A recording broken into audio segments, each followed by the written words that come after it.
Donald Trump যুদ্ধও করে, আবার চুক্তি করে তার ক্রেডিট সে নিতে চায়।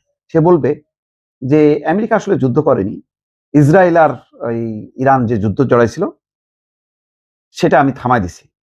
মানে এটা তার নবম বা দশম বিজয় হবে।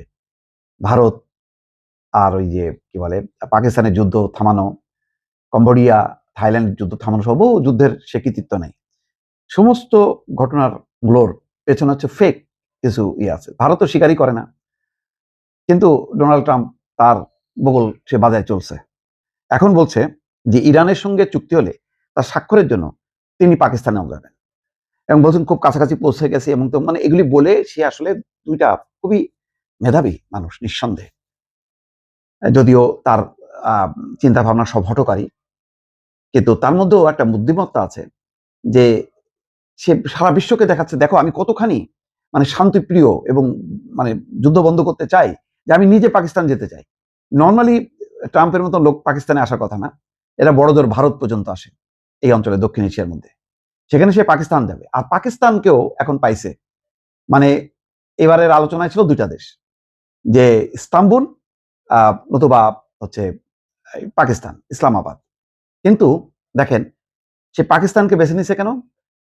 পাকিস্তানকে সে ইচ্ছা মতন ব্যবহার করতে পারবে। পাকিস্তানের অর্থনৈতিক অবস্থা, পাকিস্তানের সামরিক শক্তি খুব স্ট্রং থাকলেও তার ইকোনমি দুর্বল। এই দুর্বলতাগুলি ডোনাল্ড ট্রাম্প ভালো করেই জানে। সেই কারণে সে পাকিস্তানকে যত তার মতন করে হ্যান্ডেল করতে পারবে, তুরস্ককে কিন্তু পারবে না। তুরস্কর একটা নিজস্ব পলিসি আছে। সুতরাং এখন দেখেন এই ট্রাম্পের জন্য গত 40 দিন বা এখন 40 দিন পার হয়ে এখন পর্যন্ত পাকিস্তানের সমস্ত তার নিজের দেশের অর্থনীতি, তার দেশের নিজের রাজনৈতিক স্থিতিশীলতা বাদ দিয়ে সে দৌড়াচ্ছে ট্রাম্পের পিছনে। মানে এরা এখন আমেরিকার এজেন্ট হয়ে গেছে, এজেন্ট হয়ে দৌড়াদৌড়ি করতেছে। তো ভালো, এটা আমাদের জন্য ভালো, বিশ্বের জন্য ভালো।